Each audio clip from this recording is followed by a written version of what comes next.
Hello, Reds, and welcome to the 100% United podcast. Another shocking weekend for our team. Our top four hopes are finally over. It's time to look to the future and what needs to happen for us to return to our former selves. I'm your host, TC, and here's my co-host, Scott. Hi, matey. Hello, son. How are you? I'm good, thank you, buddy. Well, just about.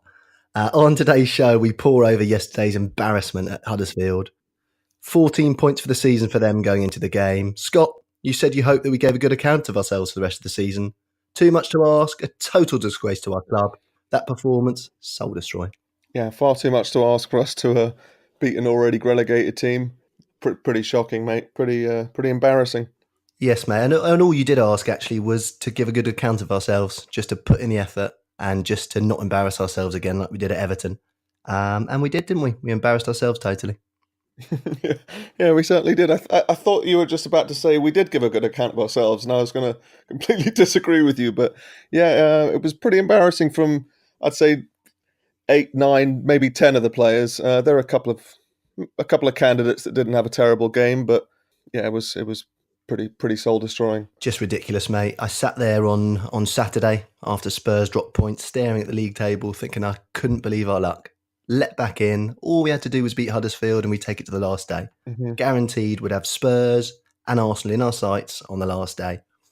And I stared at the table. I thought, I couldn't believe our luck. I really couldn't.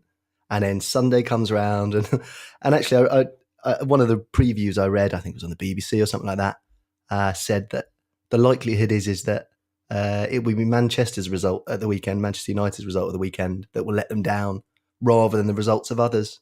And I looked at it and thought, well, I hope not. But it was exactly the way it played out, pal.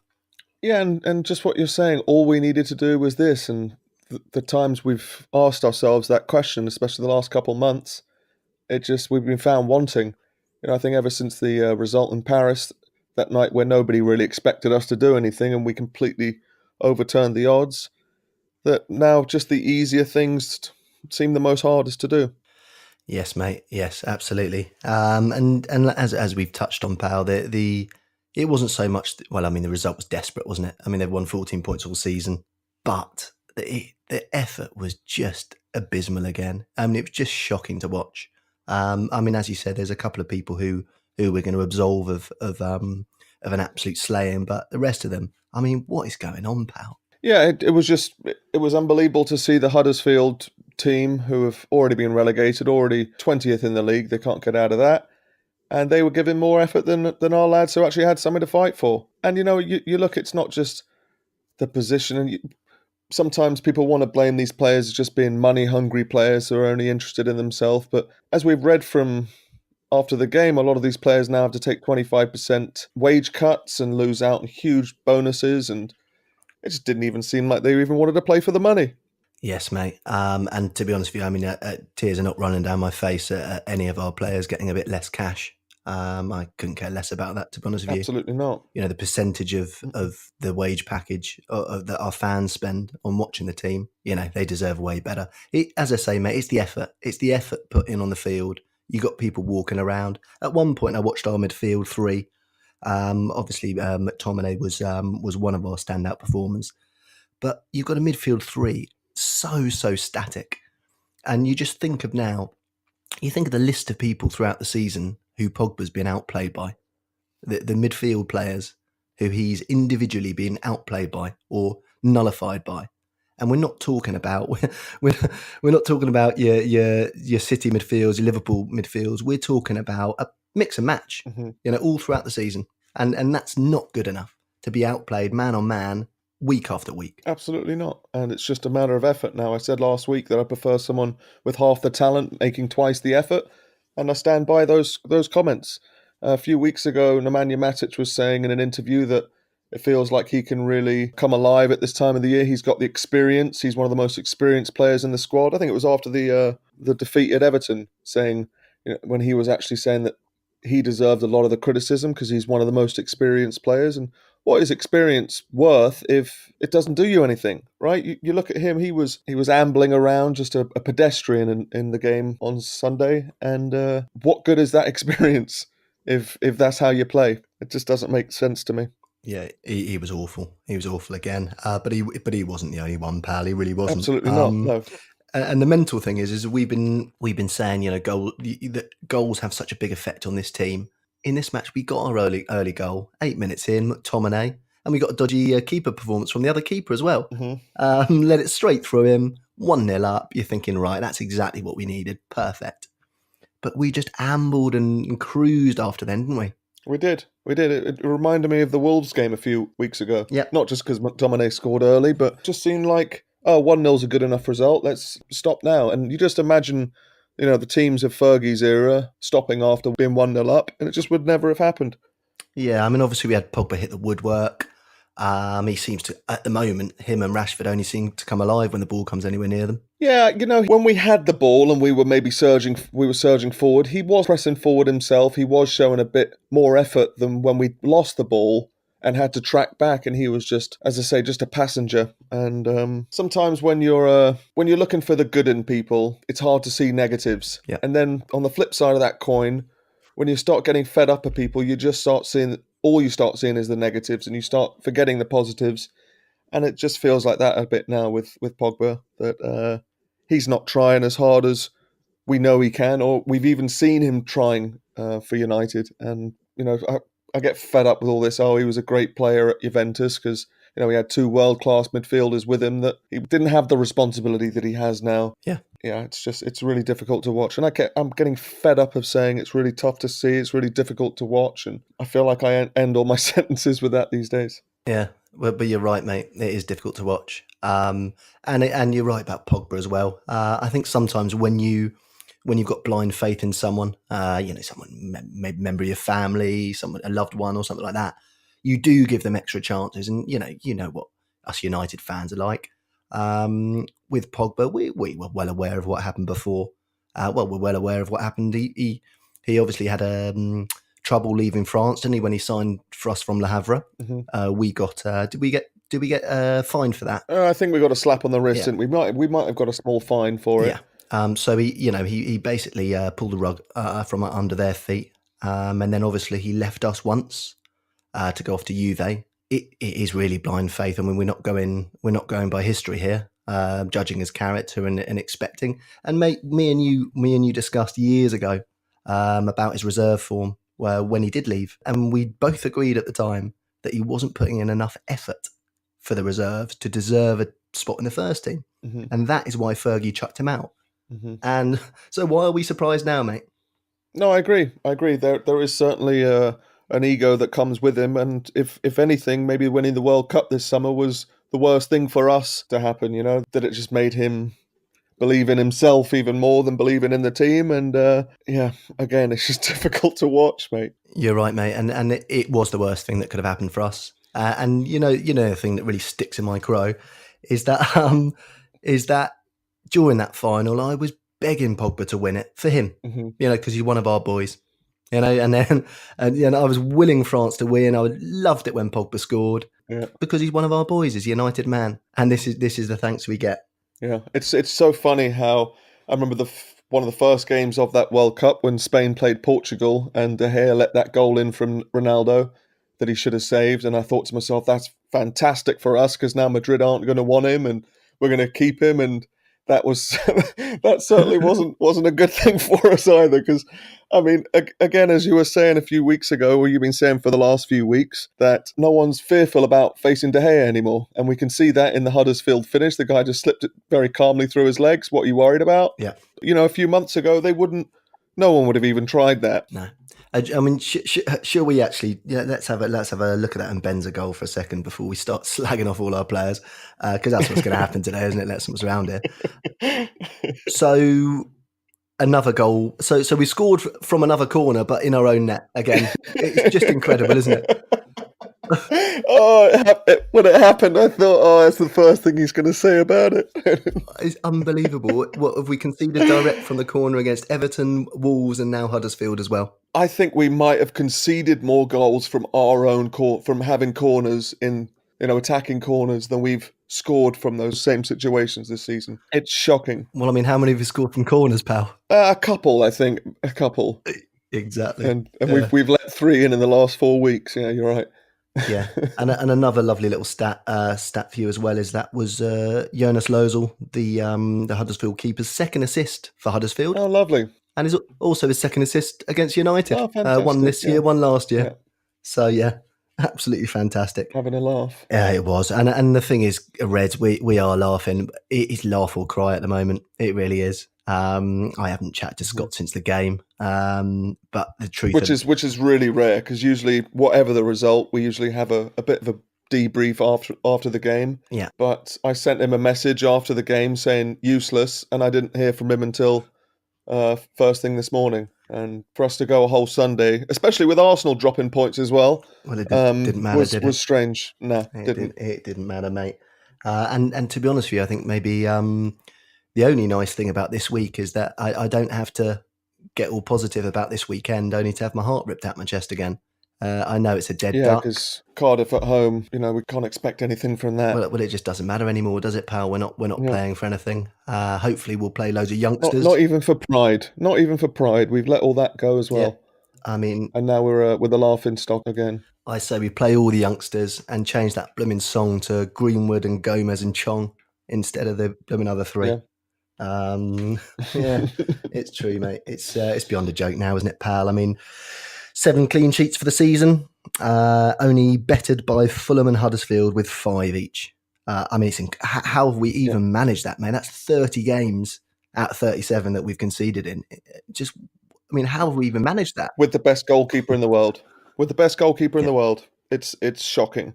And I mean, I can't remember offhand, but last season our defence was fantastic, and I don't remember how many clean sheets we had. But did Dave win the clean sheet record last year? Didn't he, TC? I don't know, but what I do know is since he got those blooming gloves saying 100 clean sheets all over them, I don't think he's kept one. Yeah, Is that right? yeah. And Unbelievable, and yeah. he still keeps wearing them. It's Yeah. almost like I need to get a clean sheet in these. But yeah, it just bonkers, mate. Absolutely bonkers. And it's funny, isn't it? Because a few weeks ago, when Romero was wearing those gloves with a massive SR1, we were having a laugh at him, saying, "Oh, those gloves are a bit naff." And here's De Gea. Just, I mean, it's. I'll say it again. It's difficult to watch, pal. It is difficult, but you know what? Dave was all right on Sunday. Let's be fair to the lad. I'm not blaming him for the goal at all. You know, you just get slipped through your legs, have to Schmeichel all the time. And he made a couple of good saves. He was all right. I'm going to give him a day off personally, because there's plenty of other people we can go in on. Sanchez started. He tried harder than usual, didn't he? He did. He did. To be fair to him, There was a little bit of effort. Yeah. but he still managed to get injured on 53 minutes. Yeah. And hauled off. As I say, mate, we're picking across this team. I mean, one thing I will say is that the people who say that it's the team, these forwards, they're in a dysfunctional team, and they blame the team for the forwards' output and effort. So why, when Tahith Chong comes on, can he add so much energy to the game? Why is a 19-year-old kid able to come in and sure, he made some mistakes and stuff. He was a bit wild, but at the same time, why is he able to make an impact when these world class players can't? Because he had something to play for. He had he hadn't lost his heart that some of the other players have. Yeah, there's not enough to play for the biggest and best club in the whole world. Obviously not. Yeah. Obviously not. Honestly unbelievable, man. And that's what I was thinking when I saw Chongi running around like that. Really, mate. And yeah, sure, he lost the ball, but he was straight back to win it back. Mm-hmm. Offering on the last man, offering passes through. He almost won it for us as well, didn't he? He did. It was Such a shame. It was such a tight angle and really, really good try, good save, really, I suppose. Mm-hmm. But yeah, he showed it can be done. And well, let's be honest here. It was, I would say, I don't know if you agree, I'd say it was pretty much Chong, McTominay. I thought Mata put in a shift as well. Yeah, he was good. But barring that, it was pretty much abysmal across the board, pal. Yeah, I'd agree with you there, mate. It really was. And the goal straight from the corner. So let's look at it. First of all, someone can block the keeper, right? You just run across the keeper and he can't do that. That's the first thing. So there's however many men in the box who could have made that harder, first of all. Second of all, we got 3-on-2 at the back. So we got 3 defenders on two attackers. Again, no worries, right? Mm-hmm. Shaw's basically taken a monster gamble. Basically saying, I either get the ball or they're clean through. It was mental defending from Shaw. It was just don't know what he was doing. Just ridiculous. It was almost like I'd rather do this than run back. I hate to say it, but it's true. Yeah, I didn't even think about that, but I was surprised to see that, because if anything, he has been a player who has been giving a bit of effort these last couple of months. Him and Lindelof have been the best defenders by an absolute mile this season. When it happened, I was shocked with just how schoolboy error, right? That's true, and he has been putting in effort, but since he returned from his bans, is he not looked complete state? He looks like he's been blooming on the fizzy drinks again. I don't know, pal, but he definitely looks like he's not fit for a game of football. Yeah, that's fair. He was playing much better before his bans, and again, it was just tough to watch, pal. Yeah, it really was. If anyone's counting, I think that's 4 times this episode I've said it. We should have a little dinger for every time I have to bloody say that. Yeah, absolutely. And obviously late on, Pogba hit the bar, underside of the bar. I mean, even with that shot, it looked like he was in third gear. And then De Gea saved us 1-1 at the end, saved us from a complete humiliation. Not that it wasn't already. And that's that, mate. No Champions League for us. Europa League awaits, and I believe if Watford beat City in the cup final, then we will start our next season in July. Yeah, in the Europa League second qualifying stage. Brilliant. The sad thing is, pal, is that the dross that is caused all these problems are going to be chucked out the door, and then the good guy is going to be left with the Europa League and this mess to clear up. Yeah, and I didn't really enjoy Solskjaer's comments after the game, if I'm honest, saying it probably sounds about right, Europa League for us. It was only up until a few weeks ago that we had managed to claim back a place in the top 4 and had momentum going with us, and it just wasn't the kind of thing which I wanted to hear from him. No, and we all know as United fans that March, April, May is where it all happens. So, I mean, did we even win a game in April? I'm not saying we didn't, but it was certainly pretty threadbare, and May's been awful too. This is when big players come alive. It's not where you go hiding. But you know what, pal? Maybe our squad's got in a habit, because our seasons have been finished months before the end for years now. We had 6 years of it. So a lot of this squad's the same. And they're used to having a long summer, unfortunately. Yeah, unfortunately so. Yeah, and you're right. Ollie was, he's the same as us. He doesn't know what to say, does he? He said some of these players may never play for the club again. I would have liked him to be a bit more definitive about that. Some may never play again. Yeah, a little less vague. Yeah, but I suppose the squad selection may give us a few clues. Obviously, Martial, not even in the squad. Do you think that's the end of him? I don't think so. I think he's too good of a player for us to get rid of. I think we have other dead wood that we need to get rid of before him. I would hope that he would be one to stay, and this could just be a threat, if you will. Yeah, I saw his management company came out today and started defending his record and said and compared his goal record with Ronaldo, Giggs and Beckham in a similar period of time at United. That's all very well, but Giggs and Beckham and Ronaldo at the beginning as well, they were all tracking back too. So they and the effort that they were giving, they were playing as wingers in a 4-4-2. Martial's playing as a forward or a striker in a 4-3-3. Yeah. So, yeah, nice work from the management team, but I'm not buying it at all. Yeah, and how many of those goals were scored when he was playing as the number 9 in his first season, which he did have a fantastic first season, let's not forget. But, it's not so much the stats that you think about with those 3 players, Beckham especially. It's the passion, it's the effort that they put in, and how they would give anything for the club, and it just seems like a terrible comparison. It desperate. It made me laugh, actually. Just maybe just so disconnected from the feel of the club to put that out today after yesterday. They're having a laugh, mate. Absolute laugh. Ashley Young's comments after the game weren't great either. He said, we had a good attitude and good at least for the first 20 minutes. I mean, what are you talking about, pal?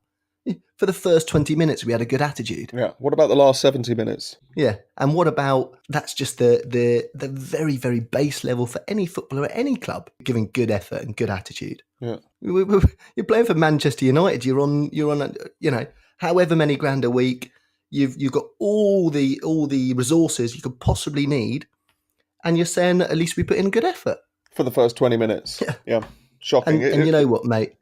I'm not, I do see Ashley Young as someone who does actually at least put the effort in on the field. But really, when you take a step back and you think that Ashley Young's our skipper and Ashley Young's our set piece taker for pretty much everything, that says a lot. It really does. Yeah, it does, and it would have just been really easy to come out and say our effort was inexcusable, and this is an embarrassing defeat, and we got to take a look at ourselves, and just the classic things we've been hearing from the players for the last few months, and to come out and sort of defend that dross is shocking. Yeah, I thought Matter in his blog today hit the nail on the head.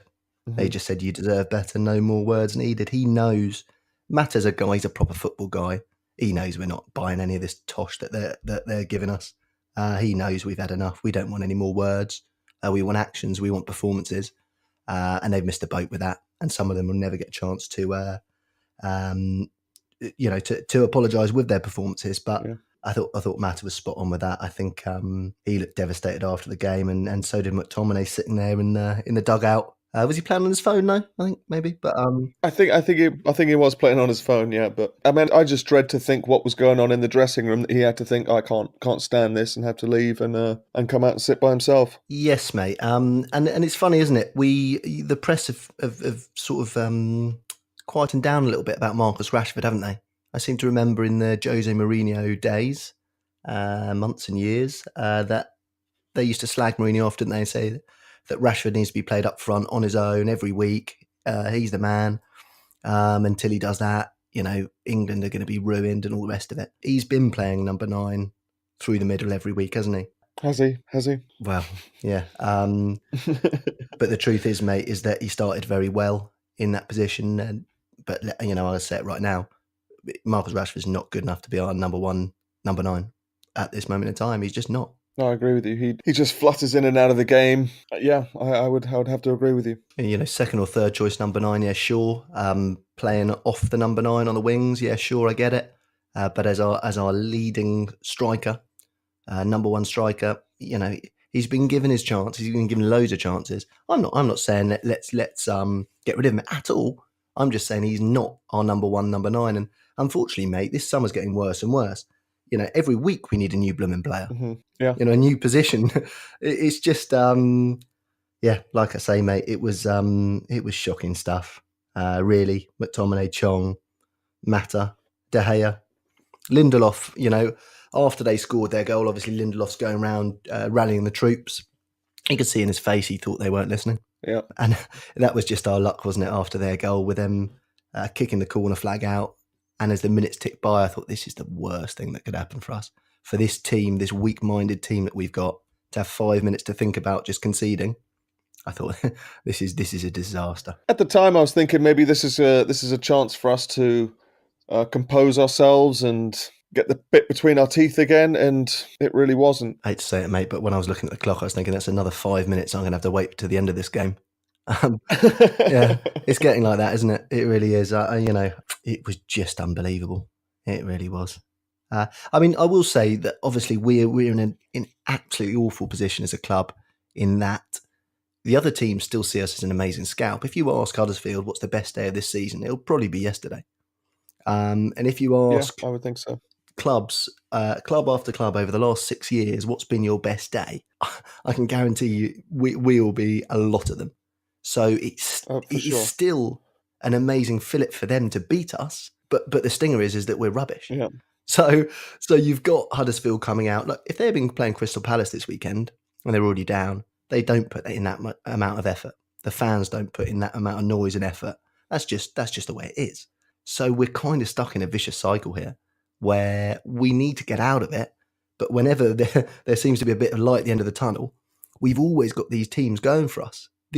As United, we need to keep a standard so high, because they'll always be out for us. Absolutely, and I guarantee Huddersfield get smashed next week 5-0 or what have you, and they'll end their season saying, yeah, we came bottom of the league, but at least we didn't get beat by United at home. Yeah, for sure. Yeah, absolutely, mate. It's it's hard to know where we turn from here, really, because now what we were looking a couple of months ago, we were looking at a few additions for the summer and then really hit next season ground running. But now it seems, like I say, our squad looks more more week by the week. Absolutely. And again, every week there's another player who we don't really care to see the back of. I know, mate. I know. You going to give me a man of the match this week, pal? Got to say McTominay was the only one, or maybe to Heath Chong. He came on and we actually looked dangerous for parts, but McTominay was the only one who I think broke a sweat. Yeah, it's unbelievable, isn't it? Really, seeing that happen when you've got like you say, we've got Pogba in there, and you've got Matic, seasoned pro, international, Premier League winner, and him putting in the performance he did as well.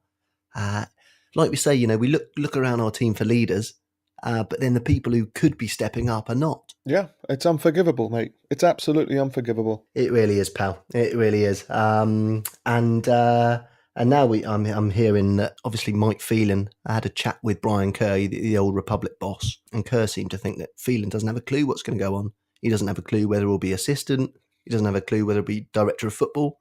He says he hasn't been spoken to. Yeah, it says that the opinions change from week to week. Yeah, but then is that causing a problem with Ollie as well? Because Ollie made it quite clear that he wanted his team to come with him. Have the board not done that, or what's happening there? I'm not sure, pal. I'm really not sure. Yeah, it's hard to explain. I don't have the answers. Yes, mate. I mean, I when I flicked on the news last night, I was thinking, I was hoping that I didn't see some outrageous news that Ollie's just had enough and walked out, because it's getting to that stage now that I don't know how the dressing room's treating Ollie, but it can't be good.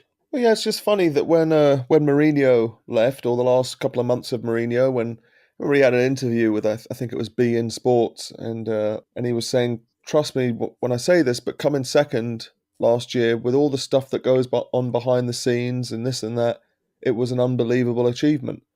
And a few of the players which he maybe singled out for criticism, and you think, oh, he's just flapping his feathers. He's just striking out at players because he's angry at the situation.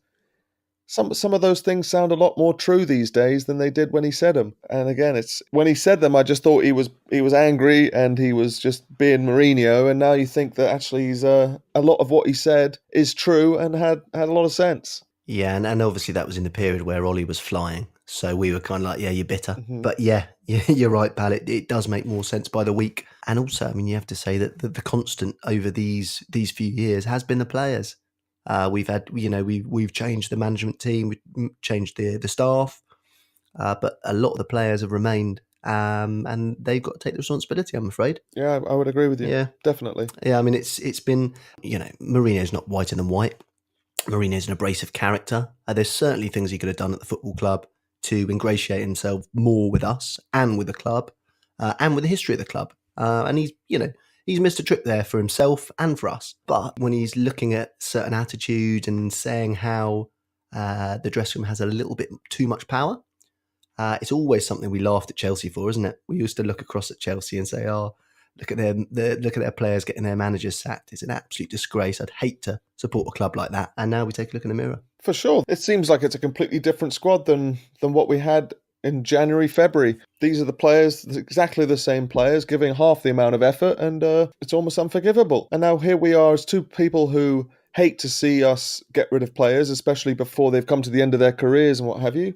And here we are thinking, I don't really care if you get rid of them now, because we just want players in there who fight for the badge on the front, not the name on the back. And it's a strange time, isn't it? It is a strange time, pal. And I know the away fans were not in as fine a voice as they have been in recent weeks. I mean, I certainly would endorse a move to not singing out about any players anymore, just singing about the club and ex-players, until we see people put the right amount of effort in and the right amount of skill, and we can start singing about them gradually. But I think we should focus on the badge and the club from now on. Yeah, I've always liked to encourage our players, but it just seems like they're falling on deaf ears now, doesn't it? It is, mate. And I'm all up for encouraging someone whose heart's in the right place. I'm all up for encouraging someone who shows a bit of hope and a bit of passion, a bit of drive. But at the moment, there's way too many people in that team who are basically just taking a mick out of us as fans, pal. That's the way I feel. I feel like they're going out there and they're just taking the mick. Yeah, I agree with you. So who are your main culprits, Scott? I mean, who would you now sit here and say, right, I'm going to write him off. He's out the club. maybe have to start with Alexis Sanchez. Mhm. I think that I'm still yet to see him put in a real shift for us. I'd maybe go as far now to even say Nemanja Matic. You know, he came out and was brave enough a few weeks ago to come out and say that you can blame him for the result at Everton, but for him to not react to that performance with any effort is shocking. You know, you can get disappointed at players for not putting in effort one game, but then when they come out at the end of the game and say, oh, yeah, that was my fault, I wasn't up for it, blah, blah, blah, you got a chance to rectify it 3-4 days later. Yeah. To not even do that is worse than the original crime, you know? Same with Pogba after the Everton game, came out and said, yeah, wasn't mentally up for it, blah, blah, blah. Yeah. And here we are. We've played City at home. How do you not get up for that game? Played Chelsea at home. Huge game in terms of where we end up in the season. Again, was a pedestrian, was just ambling round. And here we are. We play a team who are the worst team in the league this season. One of the worst teams ever in the Premier League era. And you're rubbish. That's the thing that annoys me, mate. You know what, Scott? It would have been awful if that had been the last day of the season and we already hadn't qualified for the Champions League and we'd put in that performance. But the fact that we actually had something to play for, and the fact that Arsenal still managed to drop points after us, so we would have been right in the mix. To not put the effort in on that game, I can't get my head around, pal. I really can't. You know, if it had been the last day of the season, I'd be furious.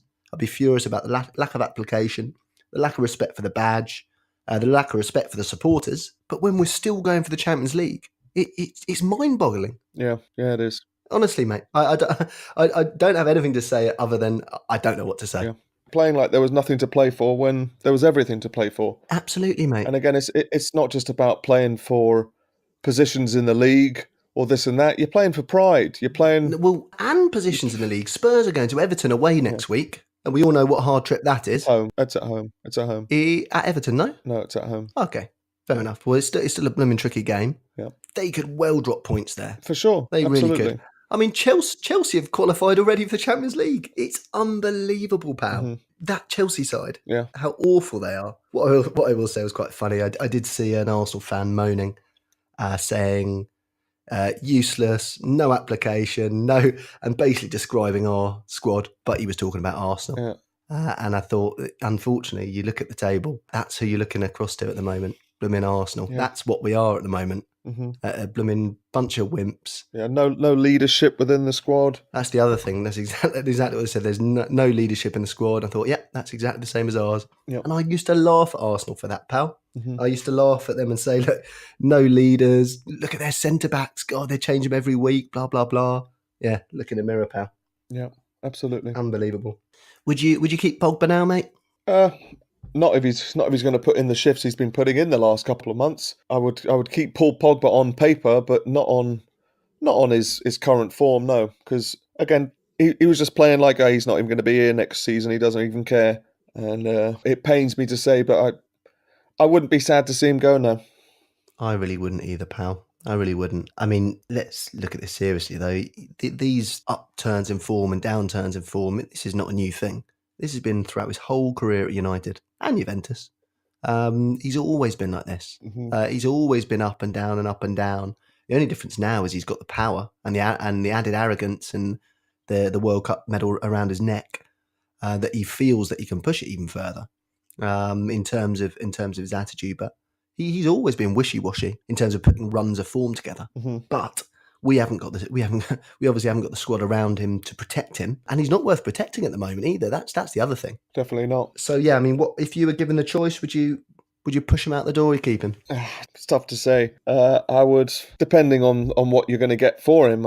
If Real Madrid want to do what they usually do and offer completely under the valuation of a player and offer us even 100 million, I would say no and say, you're stuck to your contract that you've got with us and we go again. But if we got a good enough bid for him, I'd have to say yes. That's the thing now with Pogba, isn't it? I mean, if Real Madrid really want to come in and offer over 150 million for him, then I will push him out the door for that. No worries. But are Madrid really that stupid? Yeah, they are. If history says it, yeah, they are. I hope so.